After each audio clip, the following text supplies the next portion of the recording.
लावलेले मासिक पौर्णिमा उत्सव आहे.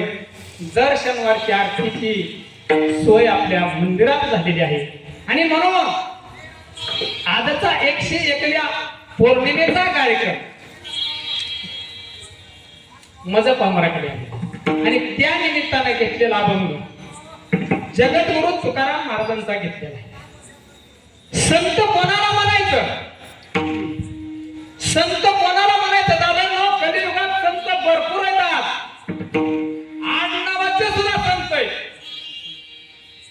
पण 739 वर्ष झाली, 450 वर्ष झाली दादांनो.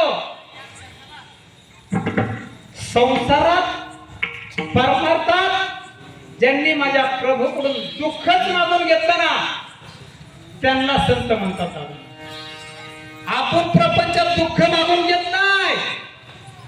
सुनील महाराज आपण सुख मागतो देवाला, पण माझ्या तुकाराम महाराज ज्ञानेश्वर महाराजांनी सुख मागितलं नाही. हस्तिनापूरचं युद्ध संपलंय.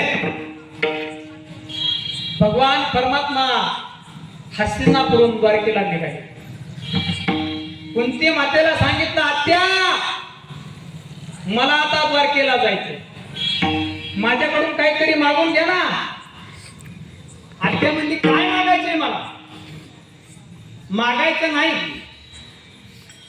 हो म्हणली, आत्या सगळी लोक माझ्याकडे मागण्यासाठी येतात, मी तुम्हाला द्यायला तयार आहे, मी तुम्हाला द्यायला तयार आहे. आत्याने सांगितलं, तुमची आत्याने, प्रभू हे भगवंता आम्हाला सर्व भरून पावलेला आहे, पण तू जर मागतो ना मागायचंय तर एक दे भगवंता, फक्त मला दुःख नावाची गोष्ट, फक्त मला दुःख नावाची गोष्ट. दादांना हे फक्त संतांनीच म्हणायचं. आणि म्हणून 450 वर्ष होऊन गेले माझ्या तुकाराम महाराज. मेलेला जीत होतो त्याला हे राम म्हणतात, हृदयाचे जाण होतो त्याला आत्माराम म्हणतात.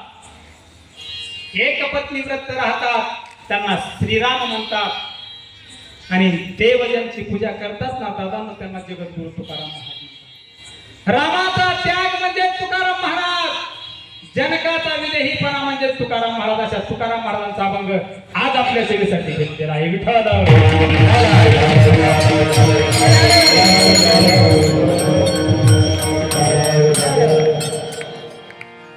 आपला तो एक देव करून घ्यावा, देवीला जीव असतो. मानवी जीवाला आल्यानंतर तुकाराम महाराजांनी सांगितलंय, दादांना या जीवाला आलात ना, भगवंत रूपी,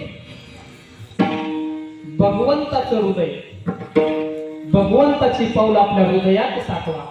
तो देव आपला साकारा. आपलेपणा कोणाकडे या पृथ्वी तलावावर जर आला असेल ना, या मानवी जीवाला जर आपलेपणा कोण देत असेल तर माझा प्रभू देतो. दादा तुम्ही म्हणता आमच्या घरची देते, घरची देत नाही दादा. आणि म्हणून सर्वजण आपण या मानवी जीवाला आलोय, पण या प्रपंच रूपी राट गाडग्यात सापडलेलो आहे दादा. आणि आपण सुख नावाची वस्तू सापडतो.